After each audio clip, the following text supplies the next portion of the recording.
Alright, so the title of this video is kind of clickbait, sort of, maybe.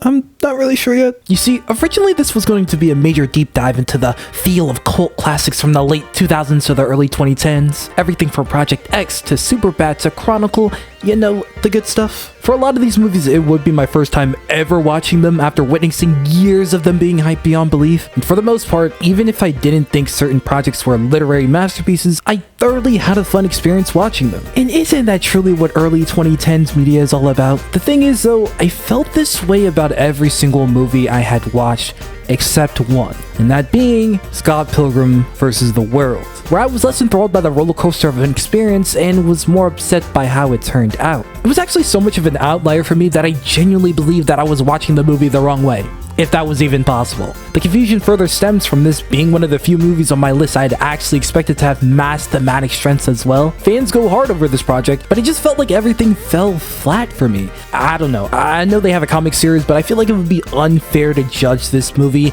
against another form of media and not take it as is, so I didn't read them. I guess this video is seemingly for the 4 people out there who don't necessarily like this project and don't know why they don't like it. As this is less I hate Scott Pilgrim vs. the World and more I'm not the biggest fan of the execution of Scott Pilgrim vs. the World. Dude, this thing claims I have mail. Scott Pilgrim is a bad person. Now, up until actually watching this movie, I used to hear this take in the context of it being some revolutionary ideology that should completely change the way you view the movie, not knowing that when you actually watch the project, yeah, it's kind of the entire point of the movie. And they don't try to hide it either. Scott Pilgrim is consistently making decisions out of his own self-interest, often disregarding his peers and morals to hyperfixate on his newest obsession. Going portions of this movie actually ignoring people into time skips. Pilgrim is also addicted to shying away from adulthood, which I never felt quite comfortable equating to my own efforts of being a young adult because of the pure extremism of his antics. I mean, he literally dates minors in an attempt to hold on to his childhood vigor. He seemingly has no job, freeloads constantly off of his stereotypical hypersexual gay friend, and the only commitment he does seem to have is his band,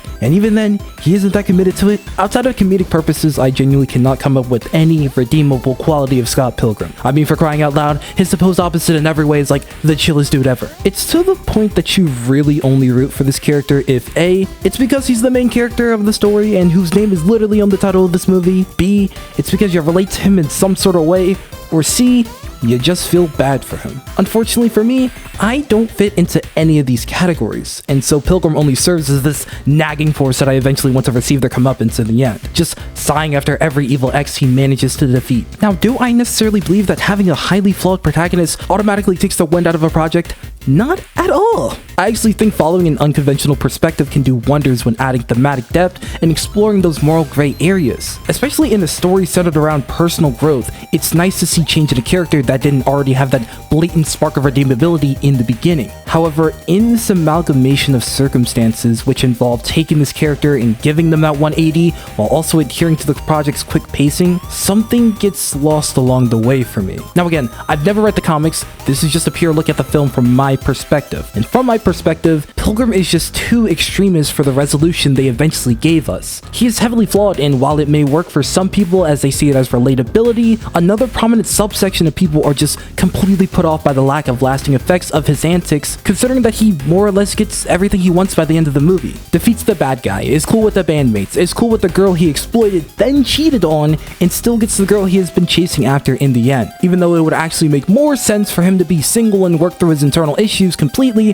before potentially hurting someone else.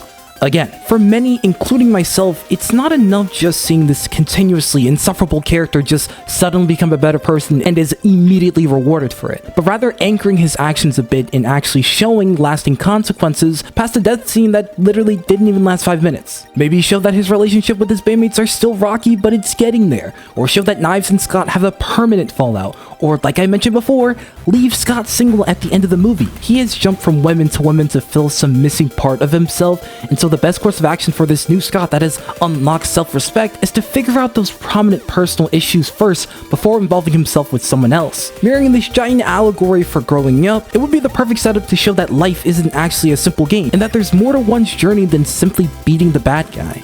They have a girl drummer. Now I have to give this movie some credit, nothing truly compares to actually sitting down and watching it. Like I can try to describe this movie in detail for 20 years straight, but until you see Michael Cera fling himself out of the window, you haven't really experienced the movie Scott Pilgrim vs. the World. The commitment towards its core look is utterly insane, with that video game feel being executed phenomenally for the most part. Everything from sound design to cinematography to choreography made for sensory overload the movie, and it was quite often enjoyable. They take that quirky tongue-in-cheek approach to dialogue, really thriving in those humorous moments, which also allows it to play better into its self-imposed quicker pace. But I think the funniest part about this movie is the stuff you find out later, like how two of the exes don't speak because the actors don't know English, or that not one character in this movie would fail the brown paper bag test despite it taking place in Toronto, or that the half-Korean creator of the source material was actually kinda dumbfounded when watching this movie because he hadn't realized how white he made his story, even saying that he sort of whitewashed himself out of his own project. Which, come on, it's kind of funny.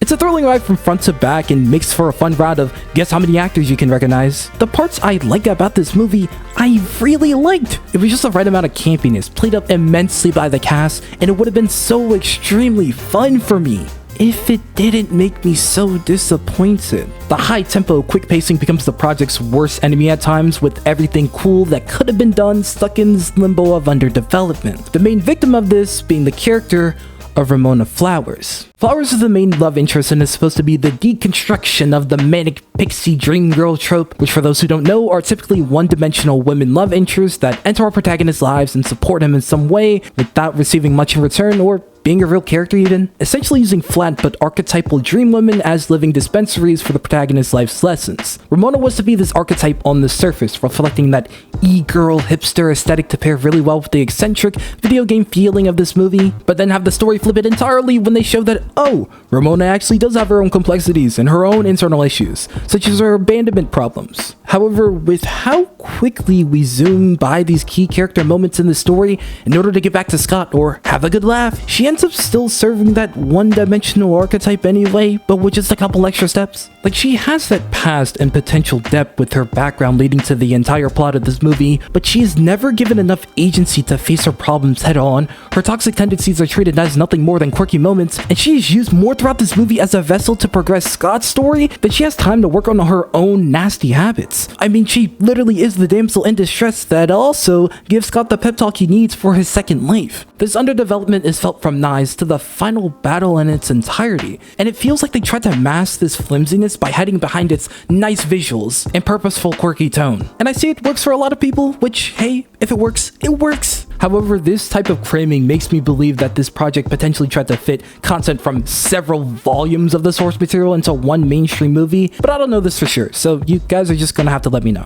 This is a nightmare. Scott Pilgrim vs. the World gave me the unique experience to approach an established cult following of our project from the perspective of an outsider, but without seeing the potential in the original comic and be having a difficult time building that connection to the character of Scott. It really drove me to hyper-fixate on the details of the story, details that seemingly were not meant to be analyzed harshly due to the flair that is the rest of this movie. I love that a lot of people can find comfort in this project, but that's just not the case for me, and that's okay. Now, if you guys want me to analyze the comics, then I'm more than down to do that. Just let me know through likes and subscribing to the channel.